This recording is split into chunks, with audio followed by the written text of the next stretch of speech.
الحمد لله رب العالمين نحمده ونستعينه ونؤمن به ونتوكل عليه ونعوذ بالله من شرور أنفسنا ومن سيئات أعمالنا من يهده الله فلا مضل له ومن يضلل فلا هادي له أشهد أن لا إله إلا الله وحده لا شريك له أشهد أن محمدا عبده ورسوله أرسله بالهدى ودين الحق ليظهره على الدين كله ولو كره المشركون اللهم صل على محمد وعلى آل محمد كما صليت على إبراهيم وعلى آل إبراهيم إنك حميد مجيد اللهم بارك على محمد وعلى آل محمد كما باركت على إبراهيم وعلى آل إبراهيم إنك حميد مجيد أما بعد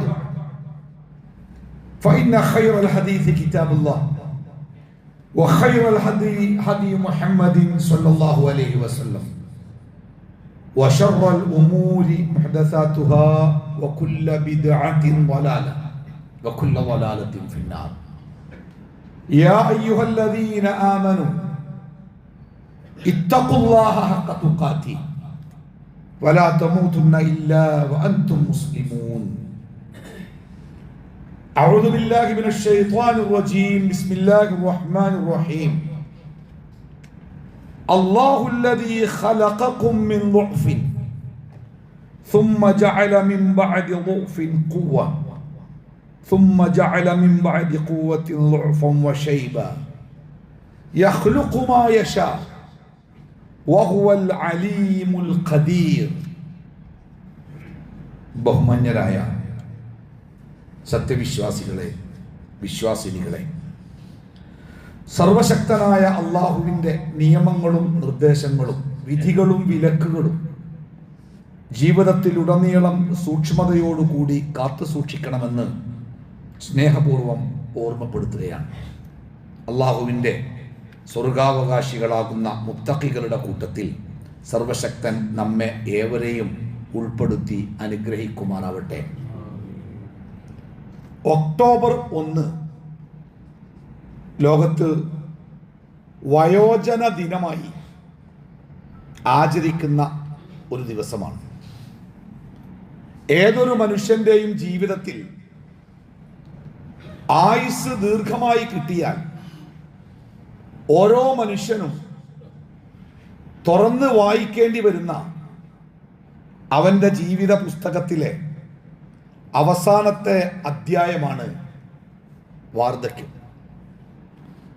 ഒരു ജീവിതകാലം മുഴുവനും ജീവിച്ചു തീർത്ത കാലത്ത് ചെയ്തതും ചെയ്യാതെ പോയതും സന്തോഷമോ നിരാശയോ ഒക്കെ ഒരു മനുഷ്യന് സമ്മാനിക്കുന്ന നാളുകളാണ് വാർദ്ധക്യത്തിൻ്റെ ദിവസങ്ങൾ. അല്ലാഹു സുബ്ഹാനഹു തആല വിശുദ്ധ ഖുർആനിലൂടെ പറയുന്നുണ്ട്, വമൻ നുഅമ്മിറുഹു നുനക്കിസ്ഹു ഫിൽ ഖൽഖി. ഒരാൾക്ക് നാം ആയുസ് നീട്ടിക്കൊടുക്കുകയാണെങ്കിൽ അവൻ്റെ ജീവിത ചക്രം അത് കറങ്ങി ഏകദേശം തുടങ്ങിയതുപോലുള്ള അവസ്ഥയിലേക്ക് എത്തുമെന്നാണ്. മറ്റൊരിക്കൽ അള്ളാഹു പറയുന്നത്, അല്ലാഹുല്ലദീ ഖലഖകും മിൻ ളുഅഫിൻ. അള്ളാഹു നിങ്ങളെ സൃഷ്ടിച്ചപ്പോൾ വളരെ ദുർബലാവസ്ഥയിലാണ് അള്ളാഹു നിങ്ങളെ സൃഷ്ടിച്ചത്. ഒന്നിനും എന്ന് പറഞ്ഞാൽ ഒന്നിനും കഴിയാത്ത ഒരു രൂപത്തിലാണ് നമ്മുടെ ജനനം ആരംഭിക്കുന്നത്. സുമ്മ ജഅല മിൻ ബഅദി ളുഅഫിൻ ഖുവ്വ. പിന്നെ പതുക്കെ ആ നിസ്സഹായ അവസ്ഥയിൽ നിന്ന് അള്ളാഹു നിങ്ങളെങ്ങനെ ശക്തരാക്കി മാംസപേശികളും അസ്ഥികളും ശരീരത്തിൻ്റെ അവയവങ്ങളും വികാരങ്ങളും വിചാരങ്ങളും ബുദ്ധിയും കഴിവുമൊക്കെ പതുക്കെ ശക്തരാക്കി കൊണ്ടുവന്നു. സുമ്മ ജഅല മിൻ ബഅദി ഖുവ്വത്തിൻ ളുഅഫൻ വശൈബ. പിന്നെ ആ ശക്തമായ അവസ്ഥയിൽ നിന്ന് പതുക്കെ താഴോട്ട് പോയി വാർദ്ധക്യത്തിൻ്റെ ജരാനരകളുള്ള അതിൻ്റെ വിഷമങ്ങളും നിസ്സഹായതകളുമുള്ള ഒരവസ്ഥയിലേക്ക് അള്ളാഹു നിങ്ങളെ മാറ്റും. യഖ്ലുഖു മാ യശാ. അള്ളാഹു അവൻ്റെ സൃഷ്ടിപ്പിൻ്റെ കാര്യങ്ങളൊക്കെ അള്ളാഹു ഉദ്ദേശിക്കുന്നത് പോലെയാണ് നിർവഹിക്കുന്നത്. വഹുവൽ അലീമുൽ ഖദീർ. അള്ളാഹു എല്ലാം അറിയുന്നവനും എല്ലാറ്റിനും കഴിവുള്ളവനുമാണ്. മനുഷ്യരെ അള്ളാഹു ഈ ഭൂമിയിൽ സൃഷ്ടിച്ചത് മനുഷ്യന്റെ പ്രവർത്തനങ്ങളെ പരിശോധിച്ച് നന്മകളും തിന്മകളും വേർപ്പെടുത്തി അതിന് പ്രതിഫലം കൊടുത്ത് നാളെ അവനെ ശാശ്വതമായ ഒരു ജീവിതത്തിലേക്ക് അയക്കാനാണ്. അതുകൊണ്ട് തന്നെ ഒരു പരീക്ഷ എന്ന് പറയുമ്പോൾ പല രൂപത്തിലുള്ള അവസ്ഥകൾ ഉണ്ടാവാം, പല തരത്തിലുള്ള പരീക്ഷകൾ ഉണ്ടാവാം. മനുഷ്യ ജീവിതം എന്ന് പറയുന്നത് പല തലത്തിലൂടെയാണ് കടന്നു പോകുന്നത്. പ്രത്യേകിച്ച് ഉത്തരവാദിത്തങ്ങളില്ലാത്ത ബാല്യകാലം, പിന്നീടുണ്ടാകുന്ന യൗവനം, പിന്നെ യൗവനത്തിൻ്റെ പരിപൂർണമായ അവസ്ഥ, പിന്നെ പതുക്കെ പതുക്കെ ശരീരത്തിന് തളർച്ച ബാധിച്ച് താഴോട്ട് പോകുന്ന അവസ്ഥ. ഇതൊക്കെ ഈ അവസ്ഥകളിലൊക്കെ അള്ളാഹുവിൻ്റെ കൽപ്പനകളെ ഏത് കോലത്തിലാണ് നമ്മൾ ജീവിതത്തിൽ പാലിക്കുന്നത്, എങ്ങനെയാണ് പരിഗണിക്കുന്നത്, എങ്ങനെയാണ് അതുമായി നമ്മൾ ചേർന്ന് പോകുന്നത്, ഇതാണ് അള്ളാഹു തആല പരിശോധിക്കുന്നത്. അതുകൊണ്ട് തന്നെ ഏതൊരു മനുഷ്യൻ്റെയും ജീവിതത്തിലെ ഏറ്റവും അനിവാര്യമായ ഘട്ടങ്ങളിൽ ഒന്നാണ് വാർദ്ധക്യം. ആ വാർദ്ധക്യത്തിൻ്റെ അങ്ങേ തലക്കലെത്തുക എന്നത് തീർത്തും കഠിനമായ ഒരു പരീക്ഷണം തന്നെയാണ്. അതുകൊണ്ട് തന്നെ റസൂലുള്ളാഹി സ്വല്ലല്ലാഹു അലൈഹി വസല്ലമ പ്രാർത്ഥിക്കാറുണ്ടായിരുന്നു, അല്ലാഹുമ്മ ഇന്നി അഊദു ബിക അൻ ഉറദ്ദു ഇലാ അർദലിൽ ഉംരി. പ്രായത്തിൻ്റെ അങ്ങേ തലക്കലേക്ക്, കണ്ണും കാണൂല, ചെവിയും കേൾക്കൂല, പറഞ്ഞാലും മനസ്സിലാവൂല, ബുദ്ധിയില്ല, ശരീരം കൊണ്ട് ഒന്നിനും വയ്യ, നടക്കാനും കഴിയില്ല, ഇരിക്കാനും കഴിയില്ല, കിടക്കുന്നിടത്ത് മൂത്രമൊഴിച്ച് നീങ്ങിക്കിടക്കാൻ പോലും പറ്റാത്ത വിധം അങ്ങനെ ഉണ്ടാവുന്ന അവസ്ഥ ഉണ്ടല്ലോ. പടച്ചോനെ, ആ അവസ്ഥയിലേക്ക് എൻ്റെ ജീവിതത്തെ നീ നീട്ടിയിടരുതേ എന്ന് അള്ളാഹുവിൻ്റെ ഹബീബ് അള്ളാഹുവിനോട് എപ്പോഴും പ്രാർത്ഥിക്കാറുണ്ടായിരുന്നു. നമുക്കുമൊക്കെ അത് പ്രാർത്ഥിക്കാവുന്നതാണ്. ജീവിതത്തിലെ കൊടിയ പരീക്ഷണങ്ങളിൽ നിന്ന് രക്ഷപ്പെടാൻ വേണ്ടി ജീവിക്കുന്നത് പോലെ ഒരു പരീക്ഷണം തന്നെയാണ് സത്യത്തിൽ ഈ വാർദ്ധക്യം എന്ന് പറയുന്നത്. അല്ലാഹു സുബ്ഹാനഹു വ തആല മനുഷ്യ ജീവിതത്തിൽ വാർദ്ധക്യം ഉണ്ടാക്കിയത് അല്ലാഹുവാണ് എന്നതുകൊണ്ട് തന്നെ ആ വാർദ്ധക്യം തീർത്തും ഒരു വ്യക്തിയെ സംബന്ധിച്ച് പ്രയാസകരമാകുമെന്ന് ഏറ്റവും അറിയുന്നവൻ അല്ലാഹു ആയതുകൊണ്ട് തന്നെ ആ വാർദ്ധക്യകാലത്ത് ആ മനുഷ്യൻ കഷ്ടപ്പെട്ടു പോകാതിരിക്കാൻ ആവശ്യമായ കൃത്യമായ നിയമങ്ങളും കൃത്യമായ നിർദ്ദേശങ്ങളും അല്ലാഹു തആല മനുഷ്യ സമൂഹത്തിന് നൽകുന്നുണ്ട്. എപ്പോഴും ഒരു മനുഷ്യന്റെ വാർദ്ധക്യം എന്ന് പറയുന്നത് അയാളെ സമൂഹത്തിൽ നിന്ന് ഒഴിവാക്കി വിടാനുള്ള ഒരു പ്രത്യേകമായ പ്രായമായിട്ടല്ല ഇസ്ലാം ഉദ്ദേശിച്ചത്. റസൂലുള്ളാഹി സ്വല്ലല്ലാഹു അലൈഹി വസല്ലം പറയുന്നുണ്ട്, ലൈസ മിന്ന മല്ലം യർഹം സഗീറന വയുവഖിർ കബീറന. സമൂഹത്തിൽ തന്നെക്കാൾ പ്രായം കുറഞ്ഞ, പ്രായത്തിൻ്റെ നിസ്സഹായത അനുഭവിക്കുന്ന ചെറിയവർ, കുട്ടികൾ, അവരോട് കരുണ കാണിക്കണം. നമ്മുടെ മത്സരത്തിൽ, നമ്മുടെ മത്സരയോട്ടത്തിൽ നമ്മുടെ കൂടെ നിർത്തി ഓടിപ്പിക്കേണ്ടവരല്ല അവർ. അവർക്ക് ഒരുപാട് കുറവുകളുണ്ട്, അവരോട് കരുണ കാണിക്കണം. അതേപോലെ വയുവഖിർ കബീറന, മുതിർന്നവരെ ബഹുമാനിക്കണം. മറ്റൊരു ഹദീസിൽ പ്രവാചകൻ പറഞ്ഞത്, മുതിർന്നവരുടെ മഹത്വത്തെക്കുറിച്ച് മനസ്സിലാക്കാത്തവൻ നമ്മിൽപ്പെട്ടവനല്ല എന്നാണ്. ഈ ഹദീസ് എപ്പോഴാണ് പറഞ്ഞത്? നിങ്ങൾ ചെറിയവരെ ബഹുമാനിക്കണമെന്നും ചെറിയവരെ സ്നേഹിക്കണമെന്നും വലിയവരെ ബഹുമാനിക്കണമെന്നും പ്രവാചകൻ പറയുന്നത് എപ്പോഴാണ്? നിങ്ങൾ സമിഅ്തു അനസ് ബിൻ മാലിക് റളിയല്ലാഹു അൻഹു യഖൂലു ജാഅ ശൈഖുൻ യുരീദു നബിയ സ്വല്ലല്ലാഹു അലൈഹി വസല്ലം ഫഅബ്തഅൽ ഖൗമു അൻഹു അൻ യുവസ്സിഉ ലഹു. റസൂലുള്ളാഹി സ്വല്ലല്ലാഹു അലൈഹി വസല്ലമയെ കാണാൻ വേണ്ടി കുറേ ആളുകൾ പ്രവാചകനെ കാണാൻ വേണ്ടി വരികയാണ്. അപ്പം ഏറെ പ്രായമായ ഒരാൾ വരുന്നുണ്ട്. പക്ഷേ ഈ മുമ്പിലുള്ള ജനങ്ങൾ ഇയാളങ്ങോട്ട് കയറ്റി വിടുന്നില്ല. അവരുടെ തെക്കിലും തിരക്കിലും പെട്ട് അയാൾ എപ്പോഴും പിന്തള്ളപ്പെടുക, അയാൾക്ക് ഇത് കയറി വരാൻ സാധിക്കുന്നില്ല.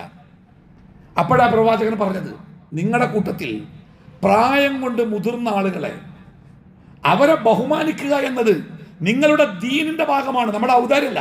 ബസ്സിലൊക്കെ കയറിയാൽ ഒരു വയസ്സം കയറി നമ്മളിങ്ങനെ നോക്കും, സീറ്റ് വൃദ്ധന്മാർക്കുള്ള സീറ്റാണോ, നീച്ചേണ്ടി വരുമല്ലോ. വൃദ്ധന്മാർക്കുള്ള സീറ്റ് മാത്രമല്ല, നമ്മൾ ഇരിക്കുന്നതിൻ്റെ മുമ്പിൽ വാർദ്ധക്യമുള്ള ഒരാൾ വന്നാൽ എണീക്കുക എന്നുള്ളത് നമ്മളെ ഈമാന്റെ അടയാളാണ്. അവിടെ എഴുതിയൊക്കെ വൃദ്ധന്മാർക്കുന്നില്ലേ, അത് നമ്മളെ ഈമാന്റെ ഭാഗ. വലിയവരുടെ മഹത്വം അറിയാത്തവൻ, അവരെ ബഹുമാനിക്കാത്തവൻ നമ്മിൽപ്പെട്ടവനല്ല എന്ന് പറയുമ്പോൾ അത് കേവലം നമ്മുടെ ഔദാര്യമല്ല, അത് നമ്മുടെ ബാധ്യതയാണ് എന്ന് മനസ്സിലാക്കാൻ നമുക്ക് സാധിക്കണം. റസൂലുള്ളാഹി സ്വല്ലല്ലാഹു അലൈഹി വസല്ലമയോട് ഒരാൾ ചോദിക്കുന്നുണ്ട്, മൻ ഖൈറുർ റിജാലി യാ മുഹമ്മദ്, അല്ലേ? അന അബ്ദുല്ലാഹി ഇബ്നു യൂസഫ് ഖാല അത നബിയ സ്വല്ലല്ലാഹു അലൈഹി വസല്ലമ അറാബിയാനി. രണ്ട് അറാബിമാര്, ബദു, അങ്ങനെ കൾച്ചറും സംസ്കാരമൊന്നും കാര്യമായിട്ടില്ലാത്ത ആൾക്കാരാ. അതുകൊണ്ട് അവർ അങ്ങനെ വിളിച്ചത് യാ മുഹമ്മദ്, മുഹമ്മദേ. മൻ ഖൈറുർ റിജാൽ, ഈ ആൾക്കാരെ കൂട്ടത്തിൽ ഏറ്റവും ഖൈറായ ആള്, ശ്രേഷ്ഠനായ ആള് എന്ന് പറയുന്നത് ആരാണ്? അള്ളാഹുവിന്റെ ഹബീബിന്റെ മറുപടി നോക്കിയേ, മൻ ത്വാല ഉംറുഹു വഹസുന അമലുഹു. തോന വയസ്സാവുകയും ആ വയസ്സുകാലത്ത് നന്നായിട്ട് പ്രവർത്തിക്കുകയും ചെയ്യുന്ന ആളാരാണോ? നന്നായിട്ട് പറഞ്ഞാൽ കൂലിപ്പണിക്ക് പോകാന്നല്ല, നല്ല പ്രവർത്തനങ്ങൾ, സ്വാലിഹായ പ്രവർത്തനങ്ങൾ. അപ്പൊ പ്രായമേറെയാവുകയും ആ പ്രായമായ കാലമത്രയും സ്വാലിഹായ അമലുകളിൽ ജീവിക്കുകയും ചെയ്ത ഒരു മനുഷ്യനാരോ അവനാണ് മനുഷ്യരുടെ കൂട്ടത്തിൽ ഏറ്റവും ശ്രേഷ്ഠനായ മനുഷ്യനെന്ന് പ്രവാചകൻ പരിചയപ്പെടുത്തുക. നമ്മൾ പലപ്പോഴും മത്സരിച്ചുള്ള ഓട്ടത്തിൽ എന്തൊക്കെയോ നേടാനും വെട്ടിപ്പിടിക്കാനുമുള്ള വല്ലാത്ത പ്രയത്നത്തിൽ പലപ്പോഴും ഈ വാർദ്ധക്യം നമുക്കൊരു തടസ്സമാവാറുണ്ട്. ആ വൃദ്ധന്മാരായ ആളുകൾ പലപ്പോഴും നമ്മളെ കാണാതെ പോകാറുണ്ട്. റസൂലുള്ളാഹി സ്വല്ലല്ലാഹു അലൈഹി വസല്ലം പറയണേ, ഒരു മനുഷ്യൻ അള്ളാഹുവിൻ്റെ മാർഗത്തിൽ ജീവിച്ചുകൊണ്ടിരിക്കെ വാർദ്ധക്യത്തിൻ്റെ അടയാളമായി ഒരു മുടി അവൻ്റേത് നരച്ചാൽ കാനത്തു ലഹു നൂറുൻ യൗമൽ ഖിയാമ, ഖിയാമത്ത് നാളിലെ അതൊരു പ്രകാശകാരന. ഒരൊറ്റ മുടി നിരക്കാനയക്കാതെ നിരക്കണ ഇങ്ങനെ പറിച്ചെടുത്ത് അവസാനം പറിക്കാൻ കഴിയാത്ത വിധം ഭൂരിപക്ഷം നിരക്കുമ്പോൾ കറുത്ത പെയിൻ്റൊക്കെ അടിച്ച് പോകുന്ന ആൾക്കാരല്ലേ, അല്ലേ? വാർദ്ധക്യത്തിൽ ഒരു മുടി നിരക്കുമ്പോഴേ ആ മുടി നാളെ പരലോകത്ത് അവന് പ്രകാശമായി വരുന്ന പറഞ്ഞു, അല്ലേ? ഇന്നഹു മിൻ ജിലാലില്ലാഹി ഇക്റാമുദ് ഷൈബത്തിൽ മുസ്ലിം. എന്താ പറയുക? അള്ളാഹുവിനെ നമ്മൾ മഹത്വപ്പെടുത്തുന്നതിൻ്റെ ഒരടയാളമാണ് എന്തറിയോ? പ്രായമായ ഒരാളെ ബഹുമാനിക്കാൻ പറ്റാതില്ലേ? പ്രായമേറിയ ഒരാളെ, അതൊരു മുസ്ലിമായ ആൾ കൂടിയാണെങ്കിൽ ആ ആളെ ബഹുമാനിക്കാനാവുക എന്നത് അത് അള്ളാഹുവിനോടുള്ള നമ്മുടെ മഹത്വത്തിൻ്റെ ഭാഗമാണെന്ന. പലപ്പോഴും നമുക്ക് പ്രായമായ ആളുകൾ ഒരു അപമാനമോ ഒരു ഭാരമോ അവരൊരു പ്രശ്നങ്ങളൊക്കെ ആവുക, ഓരങ്ങോട്ട് കൊണ്ടുവരണ്ട, ഒരവിടെ ഇരുന്നോട്ടെ, ഒരവിടെ നിന്നോട്ടെ, അവരെ എപ്പോഴും കൂട്ടത്തിൽ നിന്ന് മാറ്റി നിർത്താൻ ശ്രമിക്കുന്ന ഒരു കാലത്താണ് ഇസ്ലാമിൻ്റെ ഈ വാക്കുകൾ. അനിബിൻ അബ്ബാസ് റളിയല്ലാഹു അൻഹു അന്ന നബിയ സ്വല്ലല്ലാഹു അലൈഹി വസല്ലം ഖാല അൽ ബറകത്തു മഅ അകാബിരിക്കും. ഒരു കൂട്ടം കൂടുമ്പോൾ, ഒരു യാത്ര പോകുമ്പോൾ എന്താ ശ്രമിക്കണോ? ഇപ്പം പോരണ്ട കേട്ടോ, അല്ലെങ്കിൽ വലിയപ്പ പോരണ്ട, നിങ്ങൾ വേണ്ടങ്ങോട് ഇരുന്നോളി, നിങ്ങൾ പോന്നാൽ ആകെ പ്രശ്നേക്കാരം. അള്ളാഹിൻ്റെ ഹബീബ് പറയണേ, അൽ ബറക്കത്തു, ഈ ബർക്കത്ത് എന്ന സാധനം ഉണ്ടല്ലോ, മഅ അകാബിരിക്കും, നിങ്ങളുടെ കൂട്ടത്തിലെ പ്രായമായവരുടെ കൂടെയാണ് ബർക്കത്ത് ഉണ്ടാവുക. അവരെ ഒഴിവാക്കിയിട്ട്, അവരെ ഒറ്റപ്പെടുത്തിയിട്ട്, ആ പ്രായമായവരെ വീട്ടിലാക്കിയിട്ട് നമ്മൾ യാത്ര പോകും. ആസ്വദിക്കാനും സുഖിക്കാനും ഒക്കെ എന്താ പറയുക, നമ്മുടെ യാത്രക്ക് അവരൊരു തടസ്സമാണ്, അല്ലേ? ഇപ്പം അടുത്ത് രണ്ട് വൃദ്ധരായ ആൾക്കാർ, 90 ഒക്കെ വയസ്സായ രണ്ടാൾക്കാർ ആത്മഹത്യ ചെയ്തൊരു വാർത്തകൾ പത്രത്തിൽ വായിച്ചോ, അല്ലേ? ഒരാൾ കൊല്ലപ്പെട്ടതും ഒരാളെന്തും മരണപ്പെട്ടതും. അപ്പോൾ അതൊരു ഒറ്റപ്പെടലാണ്. നമ്മൾ കഷ്ടപ്പെട്ട് വളർത്തിയെടുത്ത് വലുതാക്കിയ നമ്മുടെ ഒരു കുടുംബം, ഞങ്ങളിവിടെ നിന്നോളി, നിങ്ങൾ ഞങ്ങളിപ്പോൾ പോരണ്ട, ഞങ്ങൾ പോട്ടെ എന്ന് പറയുമ്പോൾ അവിടെ ഉണ്ടാക്കുന്ന ഒരു മാനസികമായ വ്യഥയുണ്ട്. അതുകൊണ്ടേക്കാളും ഇസ്ലാം അങ്ങനെ പഠിപ്പിച്ചത്. ബർക്കത്ത് എന്ന് പറയുന്നത് എപ്പോഴും പ്രായമായവരുടെ കൂടെയാണ് എന്ന് റസൂലുള്ളാഹി സ്വല്ലല്ലാഹു അലൈഹി വസല്ലം പഠിപ്പിക്കുകയാണ്, അല്ലേ? അബൂബക്കർ സിദ്ദീഖ് റളിയല്ലാഹു അൻഹു നബി സല്ലല്ലാഹു അലൈഹി വസല്ലമ മക്ക വിജയത്തിൻ്റെ മക്കയിലേക്കുള്ള വരവില്, മക്കയെ കീഴടക്കിയുള്ള പ്രവാചകന്റെ വരവില്, മക്കയെ അതിജയിച്ചുകൊണ്ട് പ്രവാചകൻ മക്കയിലേക്ക് വരുമ്പോൾ പ്രവാചകനെ കാണാൻ വേണ്ടി നാനാഭാഗത്തു നിന്നും ആളുകൾ ഒഴുകി വരിക. ആ കൂട്ടത്തിലുണ്ട് ചില ആൾക്കാർ താങ്ങി പിടിച്ച ഒരാളെ കൊടുത്തിട്ടുണ്ട്. ആരാ? അബൂബക്കർ സിദ്ദീഖിൻ്റെ ബാപ്പൻ, വയസ്സയക്കുന്നത്, മുസ്ലിം അല്ല കേട്ടോ, അബൂ ഖുഹാഫ മുസ്ലിം ആയിട്ടില്ല അന്ന്.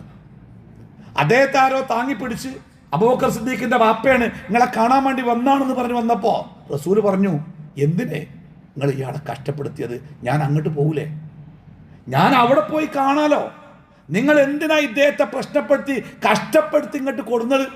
അദ്ദേഹത്തിൻ്റെ താടി മുടിയൊക്കെ നരച്ചിട്ട് ഇങ്ങോട്ട് വല്ലാത്തൊരു കോലത്തായിരുന്നു. റസൂൽ ഇങ്ങനെ ചെയ്തിട്ട് പറഞ്ഞു, ഇതൊന്ന് കറുപ്പല്ലാത്തൊരു നിറം കൊടുത്ത് ഒന്ന് മനോഹരാക്കിക്കൂടെ? അദ്ദേഹം ഇസ്ലാമൊന്ന് സ്വീകരിച്ച അവിടുന്ന് പ്രവാചകന്റെ ഈ പെരുമാറ്റം അദ്ദേഹത്തെ അത്രമേൽ ആകർഷിച്ച് അല്ലേ. അപ്പൊ വാർദ്ധക്യത്തോട് എപ്പോഴും അത് ആരാവട്ടെ, നമ്മൾ കണ്ടോലോ കാണാത്തോലോ ആവട്ടെ, അവർക്ക് നമ്മളെക്കാൾ ഒരു യോഗ്യതയുണ്ട്. എന്താണ് യോഗ്യത അറിയോ? അവർ നമ്മളെക്കാൾ ഈ ഭൂമിയിൽ നേരത്തെ വന്നവരാ, അവർ നമ്മളെക്കാൾ ജീവിതം ജീവിച്ചവരാ, അവർ നമ്മളെക്കാൾ ജീവിത അനുഭവങ്ങൾ ഉള്ളവരാ, അവർ നമ്മളെക്കാൾ ലോകത്തെ കണ്ടവരാണ്. അതുപോലെ അവരെ ബഹുമാനിക്കാനും അവരെ ആദരിക്കാനൊക്കെ മാത്രമല്ല, അവർക്ക് ആ ആയുസ് കൊടുത്തു എന്നത് അള്ളാഹു അവർക്ക് കൊടുക്കുന്ന ഒരു പ്രത്യേക നേട്ടം തന്നെയാണ്. അതുകൊണ്ട് റസൂലുള്ളാഹി സ്വല്ലല്ലാഹു അലൈഹി വസല്ലം പറഞ്ഞു, മാ അക്രമ ശാബുൻ ശൈഖൻ ലിസിന്നിഹി. ഒരു ചെറുപ്പക്കാരൻ പ്രായമായ ഒരാളെ ബഹുമാനിച്ച്, ആ ബഹുമാനിച്ചത് അയാളെ കയ്യിലുള്ള പൈസ കണ്ടിട്ടോ അയാളെ സ്ഥാനം കണ്ടിട്ടോ അയാളെയൊക്കെ എന്തെങ്കിലും കിട്ടാനോ അല്ല. ലിസിന്നിഹി, വയസ്സിന്റെ അടിസ്ഥാനത്തിൽ മാത്രം ബഹുമാനിക്കണത്. അയാൾക്ക് ഇന്നെക്കാളും പ്രായമുണ്ട്, വേറെ ഒന്നുമില്ല, ഭൗതികമായ ഒന്നുമില്ല. അയാളൊക്കെ വല്ല ചുറ്റിപ്പറ്റി നിന്നാൽ എന്തെങ്കിലുമൊക്കെ കിട്ടും, അടിച്ചെടുത്ത് കൊണ്ടുപോവാ, സംഗതി ആൾ കാറ്റുപോകാൻ അയക്കണ്, ബാക്കിയുള്ള ഇങ്ങോട്ട് കിട്ടും എന്നൊന്നും വിചാരിച്ചല്ല. ലിസിന്നിഹി, വയസ്സ് മാത്രം പരിഗണിച്ച് ഒരാളെ ബഹുമാനിച്ചാൽ ഇല്ല ഖയ്യലല്ലാഹു ലഹു മൻ യക്രിമുഹു ഇൻദ സിന്നി. ആ അയാളെ ബഹുമാനിച്ച ചെറുപ്പക്കാരുണ്ടല്ലോ, ആ ചെറുപ്പക്കാരൻ പ്രായമാകുന്ന കാലത്ത് അയാളെ ബഹുമാനിക്കാൻ അള്ളാഹു ഈ ഭൂമിയിൽ മനുഷ്യന്മാരുണ്ടാക്കുന്ന. ഞാൻ ഒരു പ്രായമുള്ള ഒരാളെ ബഹുമാനിച്ച് അയാളെ ആദരിച്ച് എങ്കിൽ ഞാൻ മരിക്കുന്നതിന് മുമ്പ് ഇൻ്റെ പ്രായമാണ് അവസ്ഥയിൽ ഇന്നെ ബഹുമാനിക്കാൻ അള്ളാഹു ഈ ഭൂമിയിൽ ആൾക്കാരെ കൊണ്ടുവരുന്നതാണ് അല്ലേ. ഈ വലിയതായി കഴിഞ്ഞാലേ, വാർദ്ധക്യകാലത്തെത്തിയാലേ ഒന്ന് ബഹുമാനിക്കുക എന്നൊക്കെ പറഞ്ഞാലേ എന്താ സന്തോഷങ്ങൾ. നമ്മളൊക്കെ ഇങ്ങനെ ഓരോ വഴിക്കോ പോകുമ്പോൾ പ്രായമായ ആളുകൾ പലപ്പോഴും കൂട്ടത്തിലേക്ക് കൂടാൻ കഴിയാതെ അവരിങ്ങനെ ഇടങ്ങേറായി സൈഡാകുമ്പോൾ ഒന്ന് ചേർത്ത് പിടിച്ചിട്ട് എന്തൊക്കെയപ്പോൾ വിശേഷം സുഖല്ലേ എന്ന് പറഞ്ഞാൽ അവരുടെ മുഖത്ത് ഉദിക്കുന്ന ഒരു പൂർണ്ണചന്ദ്രനുണ്ട്. നമ്മളൊക്കെ അങ്ങനെയാ, അവഗണിക്കപ്പെട്ട് ആർക്കും വേണ്ടാതെ ചവറുപോലെയായി എന്ന് നമുക്കെന്നെ തോന്നുന്ന കാലത്ത് ഒന്ന് വിളിച്ചിട്ട് എന്തൊക്കെയാ വർത്താനം എന്നൊന്ന് പറഞ്ഞാൽ അത് അവരുടെ മനസ്സിലുണ്ടാകുന്ന സന്തോഷം ചില്ലറെന്നല്ല. അതുകൊണ്ട് പിരിക്കെന്താ കിട്ടുക? നമുക്കും നാളെ ഇതുപോലത്തെ ഒരു അവസരം വരുമ്പോൾ നമ്മളെ ചേർത്ത് പിടിച്ച് എന്താന്ന് ചോദിക്കാൻ ഒരാളെ പടച്ചോൻ നമ്മളെ ജീവിതത്തിൽ തരുന്ന. തീർന്നില്ല, തിരിച്ചും പറഞ്ഞിട്ടുണ്ട്. എന്താ നിങ്ങൾ ആരെങ്കിലും അൻ യഹ്യ ബിൻ സഈദ് റഹിമഹുല്ലാഹ് ഖാല, എന്താണ്, അന്നഹു മൻ അഹാന ദാ ശൈബത്തിൻ, വൃദ്ധനായ ജരാനര ബാധിച്ച ഒരാള് കളിയാക്കി നിന്ദിച്ച്, പൊട്ടൻ, ചുവടും കേൾക്കൂല, ആകെ വില്ല് പോലെ വളഞ്ഞിട്ടുണ്ട്, ഒരു വസ്തുവിനും കഴിയില്ല. നിങ്ങളൊരാളെ അയാളുടെ വയസ്സിന്റെ പേരിൽ നിങ്ങൾ അയാളെ കളിയാക്കിയാൽ, നിന്ദിച്ചാൽ, മരിക്കുന്നതിന് മുമ്പ് ഈ നിന്ദിച്ചവന് അതേ അനുഭവം അല്ലാഹു തആല ഈ ലോകത്ത് ഉണ്ടാക്കി കൊടുക്കുന്ന ഒരു പ്രായയാളെ. അങ്ങനെയുള്ള ചില കൂട്ടുകെട്ടുകൾ അങ്ങനെയാണ്. വയസ്സന്മാരെ കണ്ട കളിയാക്കാനും ഓലെ പരിഹസിക്കാനും ഓലെ കുറ്റപ്പെടുത്താനൊക്കെ ഒരു പ്രത്യേക താല്പര്യം. അങ്ങനത്തെ ആൾക്കാർ മനസ്സിലാക്കേണ്ടത് ഈ ഭൂമിയിൽ നിന്ന് പരലോകത്തെ ശിക്ഷ വേറെ, പരലോകത്തതിൻ്റെ ശിക്ഷ വേറെ. ഈ ദുന്യാവിൽ ഇതേ അനുഭവം സമാനമായതോ അതിനേക്കാൾ ഭീകരമായതോ ഈ ലോകത്ത് അള്ളാഹു അവർക്ക് കൊടുക്കുന്ന, അങ്ങനെ കളിയാക്കിയവർക്ക്. അപ്പോൾ വാർദ്ധക്യം എന്ന് പറയുന്നത് വാർദ്ധക്യം അനുഭവിക്കുന്നവർക്കല്ല, ആ വാർദ്ധക്യത്തെ കാണുന്ന സമൂഹത്തിന് ആ വാർദ്ധക്യം ഒരു ബാധ്യതയാണ്, ഒരു പരീക്ഷണമാണ്. മറക്കരുത്. എനിക്ക് വാർദ്ധക്യമില്ലല്ലോ, പിന്നെന്താ പ്രശ്നം? എനിക്കാണ് പ്രശ്നം. എനിക്ക് വാർദ്ധക്യമില്ലാത്തത് പ്രശ്നം. കാരണം എന്താ അറിയോ? എൻ്റെ മുമ്പിലാണ് ഈ വൃദ്ധജനങ്ങൾ ജീവിക്കുന്നത്.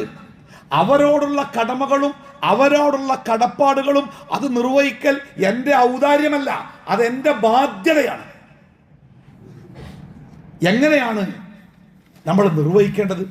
സാധാരണയായി ഒരു വൃദ്ധ സമൂഹത്തോട്, ഒരു വൃദ്ധ മനുഷ്യനോട് നമുക്കുണ്ടായിരിക്കേണ്ട ചില പ്രത്യേകമായ കടമകളുണ്ട്.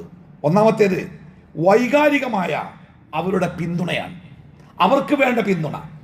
ഒറ്റപ്പെട്ടു പോകുന്നു എന്ന് തോന്നുമ്പോൾ അവർക്കുണ്ടാകുന്ന മാനസികമായ തകർച്ച അതില്ലാതിരിക്കാൻ അവർ ഒറ്റപ്പെട്ടിട്ടില്ല. അവരെ ഇപ്പോഴും ആവശ്യമുണ്ട് നമുക്ക്. അവരോട് സംസാരിക്കുക, കാര്യങ്ങളുടെ തീരുമാനങ്ങൾ ചോദിക്കുക. ഇങ്ങനെ ഒരു കാര്യം നടക്കുന്നുണ്ട്, അതെങ്ങനെയാവണമെന്ന് ചോദിക്കുക. നിങ്ങളുടെ അനുഭവത്തിൽ ഈ കാര്യം എങ്ങനെയാവണം എന്ന് അന്വേഷിക്കുക. അതായത് ഒരു കാര്യത്തിനു വേണ്ടി പെടാപാടുപെട്ട് ഓടി നടക്കുന്ന ആൾക്കാരെ നമ്മളൊക്കെ, നമ്മുടെ കയ്യിലാണ് നമ്മുടെ കാര്യങ്ങളൊക്കെ. ഒരു നാൾ നമ്മൾ വൃദ്ധരാവുകയും നമ്മൾ നടത്തിയിരുന്ന ഈ കാര്യങ്ങളൊക്കെ പൂർണ്ണമായിട്ടും നമ്മളെ വലിച്ചെറിഞ്ഞിട്ട് നമ്മുടെ കൺമുമ്പിലൂടെ മറ്റുള്ളവർ കൊണ്ടുപോവുകയും ചെയ്യുമ്പോൾ അതുണ്ടാക്കുന്ന മാനസികാഘാതം കുറച്ചൊന്നുമല്ല. അതുകൊണ്ട് പള്ളിയാവട്ടെ, സ്ഥാപനമാവട്ടെ, പാർട്ടി ആവട്ടെ, പ്രസ്ഥാനമാവട്ടെ, കുടുംബമാവട്ടെ, ഏത് സംവിധാനമാവട്ടെ, അത് ഒരു തലമുറയിൽ നിന്ന് മറ്റൊരു തലമുറ ഏറ്റെടുക്കുന്ന തലമുറയുടെ ബാധ്യതയാണ് ആ മുൻ തലമുറയെ പരിഗണിക്കുക എന്നത്. ചോദിക്കണം, ഇങ്ങനെയൊക്കെ ഉണ്ട്, എന്താ നമ്മൾ ചെയ്യേണ്ടത്, ഇങ്ങനെയൊക്കെയാണ്, എങ്ങനെയാ അപ്പോൾ അത് കൊണ്ടുപോകേണ്ടത്? അവരെ നമ്മൾ വൈകാരികമായി പരിഗണിക്കണം. രണ്ടാമത്തേത് ശാരീരികമായ പരിചരണം. വാർദ്ധക്യത്തിന് നമ്മുടെ കൂടെ ഓടിയെത്താൻ കഴിയില്ല, നമ്മുടെ കൂടെ നടന്നെത്താൻ കഴിയില്ല, നമ്മുടെ കൂടെ സംസാരിച്ചെത്താൻ കഴിയില്ല. കാഴ്ചയും കേൾവിയും ഒക്കെ പിന്നിലേക്ക് പോകുക. റസൂലുള്ളാഹി സ്വല്ലല്ലാഹു അലൈഹി വസല്ലമ പറഞ്ഞു, നിങ്ങൾ ഏതൊരു യാത്ര പോകുമ്പോഴും നിങ്ങൾക്കൊരു അമീർ, ഒരു ഇമാമ് ഉണ്ടായിരിക്കണം. രണ്ടാളുകളിൽ കൂടുതലുള്ള ഒരു സംഘം യാത്ര പോവുകയാണെങ്കിൽ ആ യാത്രാ സംഘത്തിന് ഒരു അമീർ ഉണ്ടാവണം. എന്നിട്ട് പ്രവാചകൻ പറഞ്ഞ വാക്കെന്താ നിങ്ങൾ?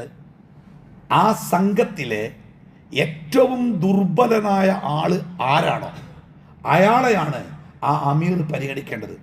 10 ആൾ പോവുക, നടന്നു പോകണം, 2 കിലോമീറ്റർ നടക്കണം, അതിൽ അമീർ മുമ്പിൽ ഓടല്ല. ആ ഗ്രൂപ്പിലെ ഏറ്റവും ദുർബലനായ വ്യക്തി ആരാണോ അദ്ദേഹത്തിന്റെ കൂടെ. പ്രവാചകനും സഹാബത്തും യാത്ര പോകുമ്പോണ്ട് യാത്രാ സംഘത്തിന്റെ ബേക്കിൽ ഒരു മുടന്തിയ കുതിരപ്പുറത്ത് ഒരാള്. പ്രവാചകൻ തൻ്റെ കുതിരനെങ്ങനെ പതുക്കെ സ്ലോക്കി ഇയാളുടെ കൂടെ എത്തിച്ച് ബാക്കിയുള്ളവരൊക്കെ പോയി. ഇദ്ദേഹത്തിൻ്റെ കൂടെ അങ്ങനെ പോയിട്ട് റസൂൽ ചോദിക്കുക, എന്താ എൻ്റെ കുതിരക്ക് കുഴപ്പം? അപ്പോൾ അയാൾ പറഞ്ഞു, എൻ്റെ കുതിരക്ക് ഒരു അസുഖമുണ്ട്. അപ്പോൾ റസൂൽ ചോദിച്ചു, എൻ്റെ കുതിരനെ വിൽക്കണോ? അപ്പോൾ അയാൾ ചോദിച്ചു, ഇതാരാ വാങ്ങുക? അപ്പോൾ പ്രവാചകൻ പറഞ്ഞു, ഞാൻ വാങ്ങിക്കോളാം അല്ലേ. അദ്ദേഹത്തെ പരിഗണിച്ച് അദ്ദേഹത്തിൻ്റെ പ്രശ്നങ്ങൾ മനസ്സിലാക്കി അദ്ദേഹത്തിൻ്റെ പ്രശ്നം പരിഹരിച്ച് അള്ളാഹുവിൻ്റെ ഹബീബ്. അതാണ് ഒരു സംഘത്തിലുണ്ടായിരിക്കുമ്പോൾ ആ സംഘത്തിലെ ദുർബലരോട് നമ്മൾ കാണിക്കേണ്ട സമീപനം. അതുകൊണ്ട് തന്നെ നമ്മുടെ കൂടെയുള്ള വൃദ്ധജനങ്ങളുടെ ശാരീരികമായ പ്രശ്നങ്ങൾ നമ്മൾ അറിയണം.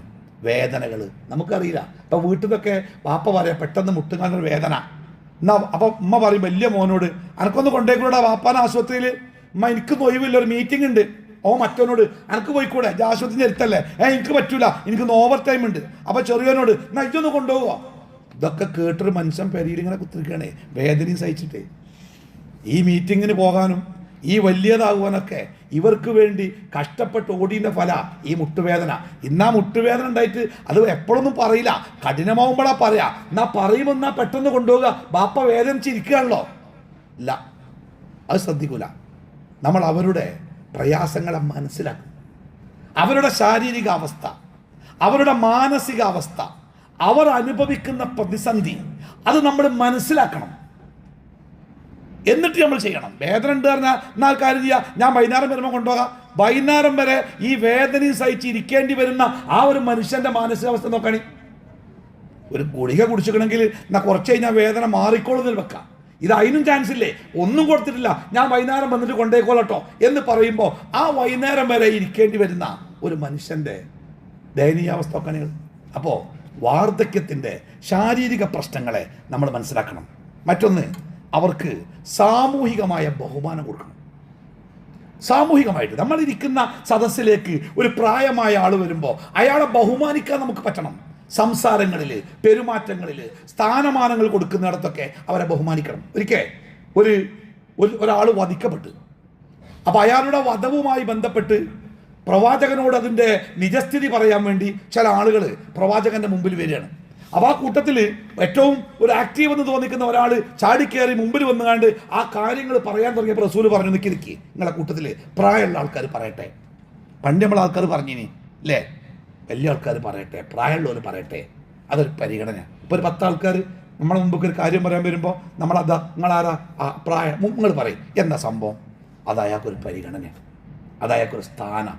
അത് സാമൂഹികമായി അയാൾക്ക് നമ്മൾ കൊടുത്തിരിക്കേണ്ട ഒരാദരവിൻ്റെ അടയാളം. പലപ്പോഴും നമ്മൾ അയാൾ വയസ്സായിട്ട് പറയാൻ കഴിയില്ല, നിങ്ങൾ കൊണ്ടാണ് ഞാൻ പറഞ്ഞോളാം, ഒരു കുറച്ച് ഇംഗ്ലീഷും കുറച്ച് പകുതി മലയാളമൊക്കെ ആയിട്ട് പറയുമ്പോൾ നമുക്കത് തോന്നും നമ്മൾ എന്തോ ആണെന്ന്. അല്ല, അവർ പറയട്ടെ. കാരണം അവർക്ക് നമ്മളെക്കാൾ അനുഭവങ്ങളുണ്ട്, അവർക്ക് നമ്മളെക്കാൾ ഈ കാര്യത്തിൽ അവർ നമ്മളെക്കാൾ യോഗ്യതയുള്ളവരാണ്.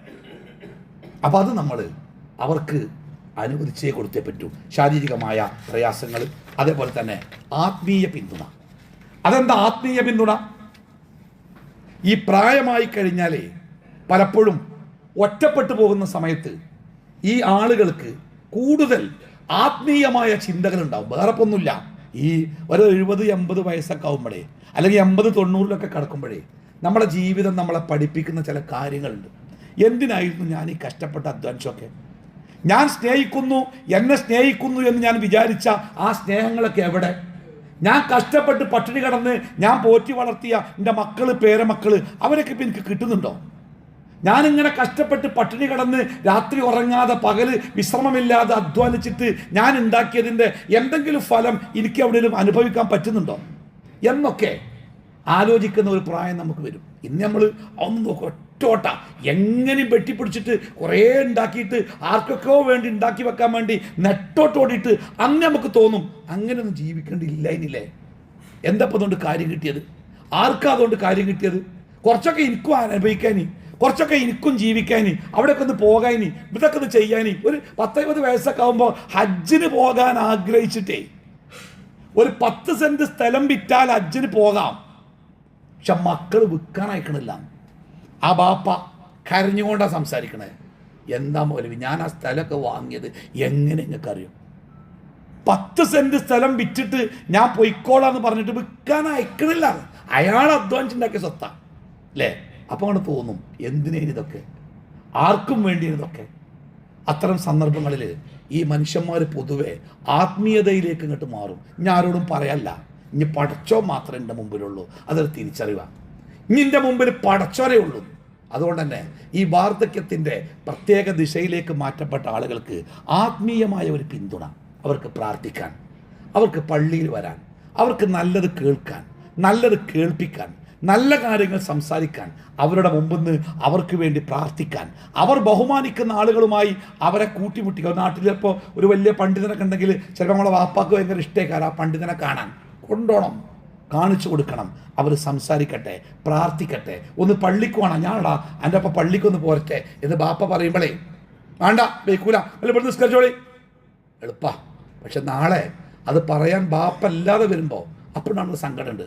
ഇന്നിപ്പോൾ ബാപ്പ പറയുകയാണെങ്കിൽ ഞാൻ ബാപ്പാനെ കാറെടുത്ത് കൊണ്ടുപോയിനി എന്ന് പറയുന്ന മക്കളുണ്ടാവും, പക്ഷെ പറയാൻ ബാപ്പ ഉണ്ടാവില്ല. അപ്പോൾ അതേപോലെ വീട്ടിലൊക്കെ ബാപ്പ ഒറ്റക്കാണെങ്കിൽ നിസ്കരിക്കാനൊക്കെ ഒരു ജമാഅത്തൊക്കെ ഉണ്ടാക്കുക, ഒരു ഖുർആനൊക്കെ ബാപ്പാനെ കേൾപ്പിക്കുക, ഒരു ചെറിയൊരു റേഡിയോ സംവിധാനമൊക്കെ ഉണ്ടെങ്കിൽ അത് കേട്ടുകൊണ്ടിരിക്കാൻ, നല്ല പ്രഭാഷണങ്ങൾ കേൾക്കാൻ, ആത്മീയമായി നമ്മൾ അവരെ സഹായിക്കുക, ഈ പ്രായമായവരെ. ഇതൊക്കെ നമ്മൾ ചെയ്താൽ നമ്മൾക്കും ആ ഒരവസ്ഥ എത്തുമ്പോൾ നമുക്ക് താങ്ങാവാനും തണലാവാനും അല്ലാഹു തആല ഈ ലോകത്ത് ആളുകളെ നിശ്ചയിക്കുന്നു. മറക്കരുത്, ഈ വാർദ്ധക്യം നമ്മളെയൊക്കെ തേടി വരും. അതിന് പ്രായമൊന്നുമില്ല. 60 വയസ്സാകുമ്പോൾ വൃദ്ധന്മാരാകുന്നവരുണ്ട്, 90 വയസ്സാകുമ്പോഴും വൃദ്ധന്മാരാകുന്നവരുണ്ട്. അത് അള്ളാൻ്റെ നിശ്ചയ, അത് എപ്പോഴാണ് വരേണ്ടതെന്നില്ല. അല്ലാഹു തആല വാർദ്ധക്യത്തിൻ്റെ വലിയ കെടുതികളിൽ നിന്ന് നമ്മളെയൊക്കെ കാത്തുരക്ഷിക്കുമാറാവട്ടെ.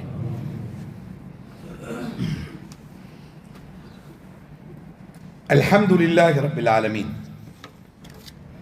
വസ്സലാത്തു വസ്സലാമു അലാ റസൂലിഹിൽ അമീൻ വഅലാ ആലിഹി വസ്വഹ്ബിഹി അജ്മഈൻ.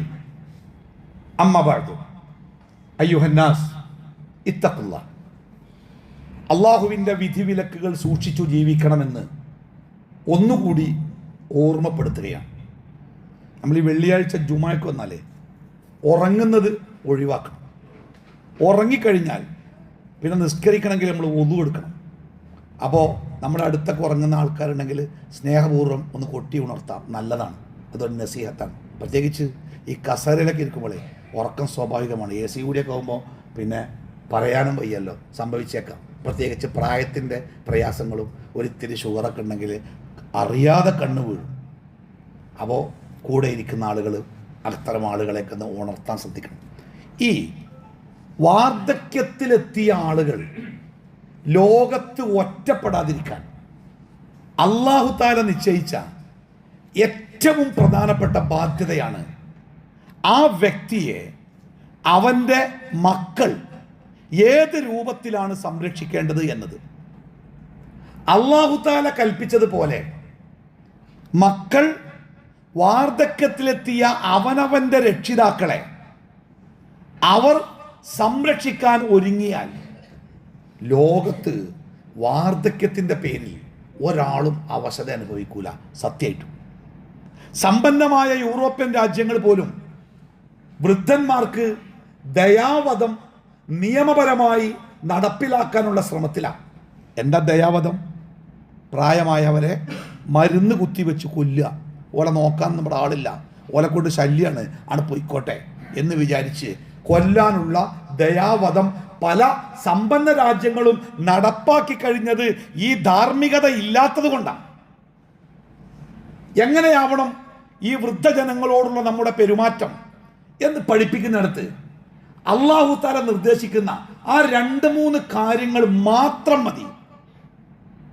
അല്ലാഹു ഖുർആനിൽ പറയണേ, വാർദ്ധക്യാവസ്ഥയിലെത്തിയ നിന്റെ മാതാവോ പിതാവോ അല്ലെങ്കിൽ 2 പേരുമോ നിന്റെ സംരക്ഷണത്തിന്റെ കീഴിൽ നീ സംരക്ഷിക്കേണ്ടവരായി അവർ നിന്റെ മുമ്പിലെത്തിയാൽ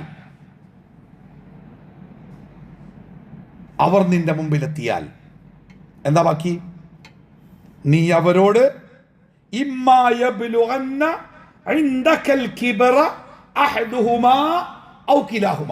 ഒരാളോ അല്ലെങ്കിൽ 2 ആളും കൂടിയോ വൃദ്ധരായി നിന്റെ മുമ്പിലെത്തിയാൽ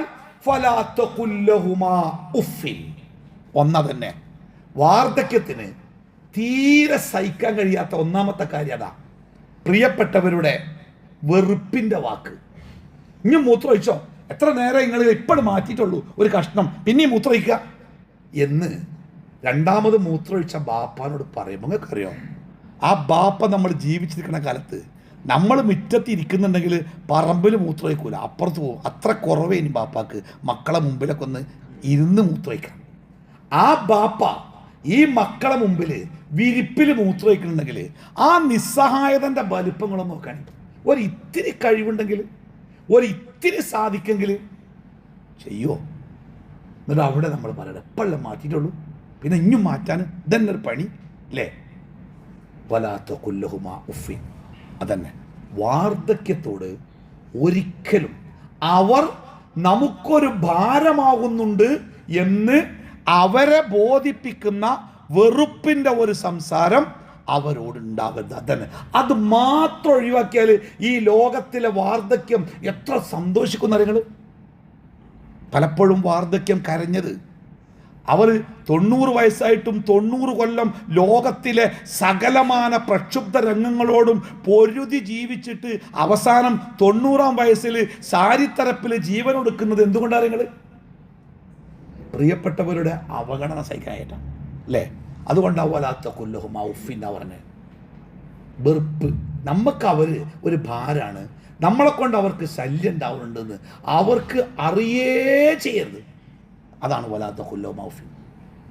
വലാ തെൻഹർഹുമാ, ഒരിക്കലും നിങ്ങൾ ഓരോട് ദേഷ്യപ്പെട്ട് സംസാരിക്കരുത്, കയർത്ത് സംസാരിക്കരുത്. അവരുടെ ഭാഗത്തുനിന്ന് തെറ്റുകൾ ഉണ്ടാവാം, ചിലപ്പോൾ തെറ്റുകളേ ഉണ്ടാവൂ, പക്ഷെ അത് അവരുടെ കുഴപ്പമല്ല, അവരുടെ സൃഷ്ടിപ്പിൽ അള്ള വരുത്തിയ മാറ്റം. അതല്ല ഒരു പഴയ വണ്ടി പുതിയ വണ്ടി കൊണ്ടുവെക്കുന്ന പോലെ പഴയ വണ്ടിയെ സ്നേഹിക്കുന്ന ആൾക്കാരുണ്ടാവും. ഓരെന്താ പറയാറിയോ, ഇടയ്ക്കിടയ്ക്ക് വർക്ക്ഷോപ്പ് കയറ്റിയാലും വണ്ടി ഉസാറാണ് അറിയും. പ്രായമുള്ള ആൾക്കാർ അങ്ങനെ ഇടയ്ക്കിടയ്ക്ക് വർക്ക്ഷോപ്പ് കയറ്റിട്ട് വരും. അവരെ പരിചരിക്കാൻ അവരുടെ ബുദ്ധിയിൽ തലച്ചോറിലെ കോശങ്ങൾ അത് പതുക്കെ ക്ഷയിച്ച് വരുന്ന കാര്യങ്ങൾ മനസ്സിലാക്കാനും ഇപ്പോഴല്ലേ മരുന്ന് കുടിച്ചതേ, ബാപ്പ മരുന്ന് കൊടുത്ത് പെരക്കാർ പോയി, പിന്നെ അപ്പുറം വന്നവിടെ മൂപ്പര് പിന്നെയും മരുന്ന് കുടിച്ചെന്ന്. അതിലാണ് പറഞ്ഞു ചീത്ത. പക്ഷെ മൂപ്പര് മറന്നിക്കണ്, ആദ്യം മരുന്ന് കുടിച്ചത് മറന്നിക്കണ്. അപ്പം നിങ്ങളല്ല എപ്പോൾ മരുന്ന് കുടിച്ചത്? ഞാനോ? എപ്പോൾ? മൂപ്പരെ കുറ്റം വേണ്ട കാര്യമില്ല, അങ്ങനെ ആയിട്ടുണ്ട്. അതുകൊണ്ട് തന്നെ കയർത്ത് സംസാരിക്കരുത്. എന്നാ പിന്നെ അവരോട് മിണ്ടാതെ നിൽക്കുകയാണ് വാർദ്ധക്യത്തിൻ്റെ അടുത്ത പ്രശ്നം. ഒന്ന് വാർദ്ധക്യം നേരിടുന്ന ഒരു പ്രശ്നം, ഞാൻ മറ്റുള്ളവർക്ക് ഭാരമാകുന്നുണ്ട് എന്ന തോന്നല്, അത് നമ്മളെക്കൊന്നവർക്ക് ഉണ്ടാകരുത്. 2, അവർ നമ്മളെ ദേഷ്യം പിടിപ്പിക്കുന്നുണ്ട്, അത് അവർക്ക് തോന്നരുത്. എന്നാ പിന്നെ ചില ആൾക്കാർ എന്ത് ചെയ്യാം, എന്നാ പിന്നെ മുണ്ടാതക്കാം, ഇത് വർത്താനം പറയാൻ ദേഷ്യപ്പെടാൻ പാടില്ല, ഉറക്ക പറയാൻ പാടില്ല, എന്നാ മുണ്ടാതക്കാം. അതാ അല്ല, ബാക്കി കൂടി പഠിച്ചോൻ പറഞ്ഞേ, വഖുല്ലഹുമ, ഇയോലോട് സംസാരിക്കണം. സംസാരിക്കുമ്പോ നല്ല പറഞ്ഞേ, ഇയോലോട് സംസാരിക്കണം. ഖൗലൻ കരീമ, നല്ല വർത്താനം. ഞാൻ മിണ്ടണില്ല, മിണ്ടിയാലുള്ള പ്രശ്നം, എന്നാ ഞാൻ മിണ്ടണില്ല, അതല്ല പറഞ്ഞേ. ദേഷ്യപ്പെട്ട് സംസാരിക്കരുത്, വെറുപ്പോടെ സംസാരിക്കരുത്, നല്ല വാക്ക് സംസാരിച്ചു കൊണ്ടേയിരിക്കണം. അതിന്റെ വ്യത്യാസം മനസ്സിലായെങ്കിൽ, ഇത് സംസാരിക്കുകയാണെങ്കിൽ നല്ല വാക്ക് സംസാരിക്കണം എന്നല്ല പറഞ്ഞേ, ഒരു ക്ലോസ് വെച്ചിട്ടില്ല. നീ സംസാരിക്കണം, നീ അവരോട് എടി ബാപ്പാക്ക് മരുന്ന് കൊടുത്തോ, പെണ്ണുങ്ങളോടല്ലേ ചോദിക്കണ്ടേ, ബാപ്പ എന്താ മരുന്ന് കുടിച്ചാൽ എങ്ങനെയുണ്ട് മരുന്ന് കുടിച്ചിട്ട്, നിങ്ങൾ കഞ്ഞിയൊക്കെ കുടിച്ചോ, എടി ബാപ്പാക്ക് കഞ്ഞി കുടിച്ചോ, നന്നായി കൊടുക്കണം കേട്ടോ പെണ്ണുങ്ങളോട്. അത് നിങ്ങൾ ഇയാളോട് പറഞ്ഞു നോക്കുകയാണെങ്കിൽ ബാപ്പാനോട്, ബാപ്പങ്ങൾ കഞ്ഞി കുടിച്ചോ, ശരിക്കും കുടിക്കണം കേട്ടോ, കഞ്ഞി കുടിച്ചില്ലെങ്കിലേ ഓ എൻ്റെ മകൻ എന്നെ പരിഗണിക്കുന്നു, എൻ്റെ മകൾ എന്നെ പരിഗണിക്കുന്നു, ഇതൊരു സന്തോഷേക്കാരല്ലേ. അതാണ് വഖുല്ലഹുമ, നിങ്ങളവരോട് സംസാരിക്കണം, നിങ്ങളവരോട് സംസാരിക്കണം. എങ്ങനെ സംസാരിക്കണം? ഖൗലൻ കരീമ, ആർദ്രമായ വാക്ക്. കാരണം ഓല് നമ്മൾ ചെറിയൊരു കുട്ടിനോട് എങ്ങനെ സംസാരിക്കുക? ചെറിയൊരു കുട്ടിനോട് നമ്മുടെ പദങ്ങളുടെ അക്ഷരങ്ങൾ പോലും മാറൂലേ? എന്തൊക്കെ കാരണം എത്ര കൊഞ്ചിയ സംസാരിക്കുക, അതിനേക്കാൾ താഴെ വരെ അങ്ങനെ സംസാരിക്കും. ഞാൻ കണ്ടിട്ടുണ്ട് ചില മക്കളൊക്കെ ഉമ്മാനോടൊക്കെ സംസാരിക്കണം, നമുക്ക് തമാശ അല്ല, ചിരി വരും. അത്ര ചെറിയ കുട്ടികൾ കഞ്ഞിയൊക്കെ കൊടുക്കുമ്പോൾ ആ മോറൊക്കെ കഴുകി കൊടുത്ത് മക്കൾ സംസാരിക്കണം കേൾക്കുമ്പോൾ ആ അമ്മാൻ്റെ ഒരു ഭാഗ്യം, ഇങ്ങനെയൊക്കെ ഭാഗ്യമുള്ള അമ്മമാരുണ്ടായല്ലോ, നമ്മൾ ചിലപ്പോഴൊക്കെ അറിയിക്കാറുണ്ട് അല്ലേ. വഖുല്ലഹുമ ഖൗലൻ കരീമ വഹ്ഫിദ് ലഹുമ ജനാഹ ദുല്ലി മിനർ റഹ്മ. ദുല്ലിൻ്റെ, കാരുണ്യത്തിൻ്റെ, ഈ ദുല്ല് പറഞ്ഞ വാക്കുണ്ടല്ലോ, ദലീൽ എന്ന അറബി പദത്തിൻ്റെ അർത്ഥം കാര്യങ്ങൾ ആർക്കും കയറാൻ പറ്റിയ ഒട്ടകം എന്നാ. എന്താ ആർക്കും കയറാൻ പറ്റിയ ഒട്ടകം? ചില ഒട്ടകമുണ്ട്, 6 കുട്ടികൾ എന്നാലും കാലും കാണുന്ന വീട്ടിൽ കൊടുക്കും, ഇങ്ങനെ കയറിപ്പോകാം. അതായത് അത്രത്തോളം ആ പ്രായമാവർക്കും വലിയ, അവരെന്ത് പറഞ്ഞാലും അവരെന്ത് ചെയ്താലും അവരുടെ മൂത്രമൊഴിച്ച് കാണാൻ നമ്മളെ മുഖത്തേക്കാൾ തെറിപ്പിച്ചാലും ചിരിച്ചുകൊണ്ട് നിൽക്കാൻ പറ്റിയ ആരും ഉണ്ടല്ലോ, അങ്ങനെ പെരുമാറുന്നവരോട്. വഹ്ഫിദ് ലഹുമ ജനാഹ ദുല്ലി മിനർ റഹ്മ. ചിലപ്പോൾ തുപ്പും, ദേഷ്യം കൊണ്ട് കാർക്കിച്ച് തുപ്പും, അവരറിഞ്ഞിട്ടല്ല. ഒരു ഉമിനീരിൻ്റെ ഒരു തരി നമ്മുടെ ദേഹത്ത് വീണു എന്ന് പറഞ്ഞാൽ തോളിലെ തട്ടം കൊണ്ട് എത്ര വട്ടം നമ്മുടെ അമ്മയൊക്കെ അമ്മനെ തോത്തിനല്ലേ, ആ അമ്മാൻ്റെത് നമ്മുടെ ദേഹത്തേക്ക് തെറിക്കുന്നുണ്ടെങ്കിലേ അയറ്റങ്ങൾ അറിയിട്ടാ ഒരു വേറെ ലോകത്തെത്തിക്കണം. അതുകൊണ്ട് വഹ്ഫിദ് ലഹുമ ജനാഹ ദുല്ലി മിനർ റഹ്മ അല്ലേ. വഖുൽ, അത്രയും പോരാ, നീ എത്ര നോക്കിയാലും അത് മുഴുവനാവില്ല. അതുകൊണ്ട് നീ ഇത്രയും നോക്കിയിട്ട് അവിടെ നിർത്താതെ നീ റബ്ബിനോട് പറയണം, റബ്ബിർഹംഹുമാ കമാ, പടച്ചോനെ എനിക്ക് ഇങ്ങനെ ആവണുള്ളൂ റബ്ബേ, എൻ്റെ വാപ്പിയും നീ എന്നെ ചെറുപ്പത്തിൽ നോക്കിയതുപോലെ നീ ഓരോട് കരുണ കാണിക്കണം കേട്ടോ, പടച്ചോനോട് പ്രാർത്ഥിക്കുക അല്ലേ. ഇത്രയൊക്കെ ചെയ്യുമ്പോൾ ആത്മാർത്ഥമായിട്ട് ആ ചില മക്കളുണ്ട്, ആത്മാർത്ഥമായിട്ട് സ്നേഹത്തിൻ്റെ അങ്ങേ തലക്കൽ നിന്ന് മാതാപിതാക്കളെ നോക്കുന്ന ചില മക്കളുണ്ട്. പക്ഷെ ആ മക്കളിൽ നിന്ന്, ആ മാതാപിതാക്കളിൽ നിന്ന് ഈ മക്കൾക്ക് എപ്പോഴും വേദനക്കാരം കിട്ടുക. ചീത്ത പറയുന്ന മാതാപിതാക്കൾ, നോക്കുന്ന മക്കളെ അവഗണിക്കുന്ന ഒരു മകനും മരുവോട് കേൾക്കാറ് നോക്കുക. ചിലപ്പോൾ ബാപ്പാനെമ്മാരെയൊക്കെ കുളിപ്പിച്ച് തിന്നാൻ കൊടുത്ത് തോത്തി തുറച്ചൊക്കെ, എന്നെങ്കിലും ഒന്ന് മൂപ്പര പെമ്മക്കളാരെങ്കിലും വന്നിട്ട് ഒന്ന് കുളിപ്പിച്ചൊക്കെ മുടിയൊക്കെ വാർന്നു കൊടുത്താൽ അന്ന് കൊലായ്മ ഇരുന്നിട്ട് പിന്നെ ഇന്നാപ്പം ഒന്ന് കുളിച്ച്, ഇന്നാപ്പം ഒന്ന് നനഞ്ഞ്, ഓള് വന്നോണ്ടാപ്പം ഉണ്ടായത്. അപ്പം ബാക്കി ലീസ അത് കുളിയാ, ഒരു കാക്കക്കുടി കുളിപ്പിച്ചോടെ കൊടുത്ത് ഇരുത്തുന്നല്ലാതെ ഒക്കെ പറയും, ചീത്ത പറയും, കൊടുത്തതൊക്കെ ഇല്ല എന്ന് പറയും, നന്ദികേട് പറയും, എടങ്ങാറാക്കും, അനങ്ങാനയക്കൂല, അങ്ങനെയൊക്കെ ഉണ്ടാവും. നോക്കിങ്ങൾ പടച്ചോൻ പറഞ്ഞ പരിഹാരം തൊട്ടടുത്ത ആയത്ത് എന്താ? നിങ്ങൾ റബ്ബുക്കും അഅലമു ബിമാ ഫീ നുഫൂസിക്കും, നിങ്ങളെ മനസ്സിലുള്ള പടച്ചോൻ അറിയാം. ഓരെങ്ങനെ പ്രതികരിച്ചോട്ടെ, ഓരിങ്ങളെ എത്ര ദേഷ്യം പിടിപ്പിച്ചോട്ടെ, വെറുപ്പിച്ചോട്ടെ, നിങ്ങൾ ചെയ്യുന്നുണ്ടല്ലോ. റബ്ബുക്കും, ആ വാക്ക് ശ്രദ്ധിക്കണം കേട്ടോ, റബ്ബുക്കും അഅലമു ബിമാ ഫീ നുഫൂസിക്കും. നിങ്ങളെ മനസ്സിൽ നിങ്ങളെ ബാപ്പാനോട് ഏറ്റവും നന്നായി പെരുമാറണം, ഏറ്റവും സ്നേഹത്തോടെ പെരുമാറണം, കാരുണ്യത്തോടെ പെരുമാറണം. ഞാൻ അങ്ങനെ പെരുമാറുന്നുണ്ട്, ഭൗതികമായിട്ടൊന്നും ഉദ്ദേശിച്ചല്ല, എൻ്റെ ബാപ്പാനോടും ഉമ്മാനോടുള്ള സ്നേഹം കൊണ്ട് മാത്രമാണ് എന്നാണോ നിങ്ങളെ മനസ്സിലുള്ളത്? നിങ്ങൾ ബേജാറാവണ്ട, നിങ്ങൾക്കൊരു നഷ്ടം വരാല്ല. ചില സ്ത്രീകളൊക്കെ ഈ നമ്മുടെ നാട്ടിലൊക്കെ ഒരു വേണ്ടാത്ത സംവിധാനങ്ങളുണ്ട്. വെച്ചാൽ ചില നിയമങ്ങൾ നമ്മൾ ഉണ്ടാക്കിയതാ. ചെറിയ മക്കളാണ് വാപ്പാനും മാനി നോക്കേണ്ടത്, അല്ലാത്തവർക്ക് നോക്കേണ്ടതില്ല.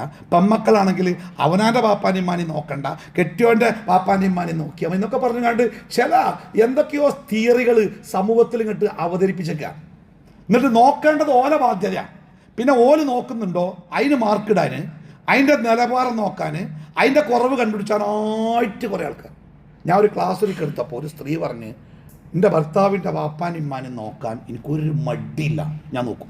പക്ഷേ അവരെ കാണാൻ വരുന്ന ആൾക്കാരെ നോക്കാൻ അവസ്ഥ എനിക്ക് പറ്റാത്തത്, ഓലെ തൃപ്തിപ്പെടുത്താൻ എനിക്ക് പറ്റുന്നില്ല. വാപ്പാനും ഇമ്മാനെയൊക്കെ നോക്കലേ എല്ലാ മക്കളെയും ബാധ്യതയാണ്. അത് ചെറിയ മകനല്ലേ, അല്ലെങ്കിൽ വലിയോനല്ലേ, ഓൻ്റെ പെരയിലല്ലേ, ഓളപ്പല്ലേ, അതൊന്നുമല്ല നിയമം. നമ്മളെ ബാപ്പയാണോ നോക്കിക്കോണം, നമ്മളമ്മയാണോ നോക്കിക്കോളണം. അതിന് വേറെ അള്ളാഹു താല ഖുർആനിലെ കൽപ്പന പറഞ്ഞപ്പോഴേ അതിനങ്ങനെ ക്ലോസ് ഇട്ട് തിരിച്ചിട്ടില്ല. അങ്ങനെയാണെങ്കിൽ നോക്കിയാൽ മതി, ഇങ്ങനെയാണെങ്കിൽ നോക്കണ്ട, അങ്ങനെയാണെങ്കിൽ നോക്കണ്ട, ഒന്നുമില്ല അല്ലേ? എന്നിട്ടോ അപ്പം ഇങ്ങനെയൊക്കെ ചെയ്യുമ്പോൾ ചിലപ്പോൾ ചില ആൾക്കാരുടെ മനസ്സിൽ തെറ്റായ ചിന്ത ഉണ്ടാവും. എങ്ങനെയൊക്കെ പോയി കിട്ടിയാൽ കുറച്ചു കാലമൊക്കെ സഹിച്ചു കൊണ്ട് നിന്നാൽ ബലാണ് പോയാൽ ഇതൊക്കെ പഠനം കിട്ടുമല്ലോ എന്നൊക്കെ എന്താണെങ്കിലും നിങ്ങളെ മനസ്സിൽ എന്താണെന്നുള്ളത് പടച്ചോന് ശരിക്കറിയാം. ഒരു തട്ടിപ്പ് നടക്കില്ല. നിങ്ങൾ സ്നേഹത്തോടെയാണ് നോക്കണേ. എത്ര കുറ്റം പറഞ്ഞോട്ടെ, ആരധിക്ഷേപിച്ചോട്ടെ, ആരൊക്കെ നിങ്ങളെ കുറ്റപ്പെടുത്തിക്കോട്ടെ, ഒരു പേടിയും വേണ്ട. ഫമൻ യഅമൽ മിസ്ഖാല ദർറത്തിൻ ഖൈറൻ യറ. ഒരു തരി പോണ പോക്കിൽ മേത്തൊരു കൊതുകരെ കണ്ടപ്പം അതിനാണ് കൊന്നുങ്ങാണ്ട് പോയിക്കണോ, നിങ്ങൾക്ക് അതിന് കൂലിട്ടു. വിരിപ്പിൽ ഒരു എറുമ്പിങ്ങനെ മോണുണ്ടപ്പോൾ എടുത്തിട്ട് നിങ്ങൾക്ക് അതിന് കൂലിട്ടും. നിങ്ങളെ മാനസികാവസ്ഥ പ്രശ്നം. മറ്റുള്ളവരുടെ സർട്ടിഫിക്കറ്റ് അല്ല. അവർ നല്ലത് പറയുന്നുണ്ടോ, അവർ പ്രശംസിക്കുന്നുണ്ടോ, അത് നമുക്കൊരു വിഷയമല്ല. നമ്മൾ ചെയ്യേണ്ടത് പടച്ചോനും വേണ്ടിയല്ലേ. റബ്ബുക്കും അഅലമു ബിമാ ഫീ നുഫൂസിക്കും. നിങ്ങളെ മനസ്സിലുള്ളത് റബ്ബിന് ശരിക്കറിയാം. ഇൻ തകൂനു സാലിഹീൻ, നിങ്ങൾ സാലിഹീങ്ങളാണ്. നിങ്ങൾ നല്ല രൂപത്തിലെ കാര്യങ്ങൾ ചെയ്യണമെങ്കിലേ ഒരു ബേജാറാവണ്ട. ആരൊക്കെ നിങ്ങളെ മോശപ്പെടുത്തിയാലും, ആരൊക്കെ നിങ്ങളെ കുറ്റപ്പെടുത്തിയാലും, ആ വൃദ്ധരായവർ തന്നെ നിങ്ങളുടെ സേവനങ്ങളെ തള്ളിപ്പറയുകയോ നിങ്ങളെക്കുറിച്ച് വേണ്ടാത്തത് പറയുകയോ ചെയ്താലും ഒരിത്തിരി ബേജാറാവണ്ട. ചെയ്തതിൻ്റെ ഒരു സെക്കൻഡ് പോലും നഷ്ടപ്പെടാതെ പടച്ചോൻ എനിക്ക് തരും അല്ലേ. ഫഇന്നഹു കാന ലിലവ്വാബീന ഗഫൂറാ. എന്തെങ്കിലുമൊക്കെ മിസ്റ്റേക്കുകൾ ഈ വൃദ്ധജനങ്ങളോടുള്ള പെരുമാറ്റത്തിൽ ഉണ്ടാക്കണമെങ്കിലേ അള്ളാഹിനോട് പ്രാർത്ഥിക്കാം. പടച്ചോനെ, എൻ്റെ വാക്കിൽ എന്തെങ്കിലും ഏറിപ്പോണ്ടോ, റബ്ബേ എൻ്റെ പ്രവർത്തനങ്ങളിൽ താളം തെറ്റുന്നുണ്ടോ, ദേഷ്യം വരുമ്പോൾ ഞാൻ എന്തെങ്കിലും ചെയ്യുന്നുണ്ടോ, പറയുന്നുണ്ടോ, ഉമ്മാനെങ്ങനെ മലത്തി കിടത്തിയാൽ എങ്ങനെ അങ്ങോട്ട് നടക്കും. അവസാനം ഒറ്റ കടത്തൽ കണ്ട് മലത്തി, അതിൽ കൈ ഇങ്ങോട്ട് ഇപ്പുറത്തിന് അടിച്ചിട്ടേ ഉമ്മ ഇങ്ങോട്ട് കരഞ്ഞ്. ഇപ്പോഴും ആ മോള് കരയും. എൻ്റെ ഉമ്മാൻ്റെ കരച്ചിൽ എനിക്ക് ഇപ്പോഴും സഹിക്കാൻ പറ്റുള്ള ഉസ്താദേ അല്ലേ. അതാ അള്ളാഹ് പറഞ്ഞ്. അങ്ങനെ എന്തെങ്കിലുമൊക്കെ സംഭവിച്ചു പോയിക്കണമെങ്കിലേ ഇന്നഹു കാന ലിൽ അവ്വാബീന ഗഫൂറാ. ആ സംഭവിച്ചു പോയ അബദ്ധങ്ങൾക്ക് അള്ളാഹിനോട് തൗബ ചെയ്യുന്ന ആൾക്കാർക്ക് അള്ളാഹ് പുറത്തു കൊടുക്കും. അള്ളാഹ് ഭയങ്കര കാരുണ്യവാനാണ്.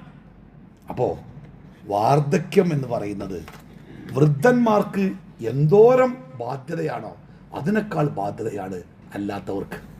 അത് കൃത്യമായി സംരക്ഷിക്കാനും ശ്രദ്ധിക്കാനും നമ്മൾ നന്നായി ശ്രദ്ധിക്കണം. അള്ളാഹു നമ്മളെല്ലാവരെയും അനുഗ്രഹിക്കുമാറാവട്ടെ. വാർദ്ധക്യത്തിൻ്റെ വലിയ പ്രയാസങ്ങളിൽ നിന്ന് അള്ളാഹു നമ്മളെ കാത്തുരക്ഷിക്കുമാറാവട്ടെ. നമ്മുടെ മുമ്പിൽ ജീവിക്കുന്ന വൃദ്ധജനങ്ങളോട് അവർ അർഹിക്കുന്ന ബഹുമാനവും ആദരവും കാരുണ്യവും സ്നേഹവുമായി അവരെ സംരക്ഷിക്കാൻ അള്ളാഹു നമുക്കെല്ലാവർക്കും തൗഫീഖ് നൽകുമാറാവട്ടെ. അതിനുള്ള ഹൃദയവിശാലതയും കാരുണ്യവും ദേഷ്യമില്ലാത്ത മനസ്സും അള്ളാഹു നമുക്കെല്ലാവർക്കും പ്രദാനം ചെയ്യുമാറാവട്ടെ.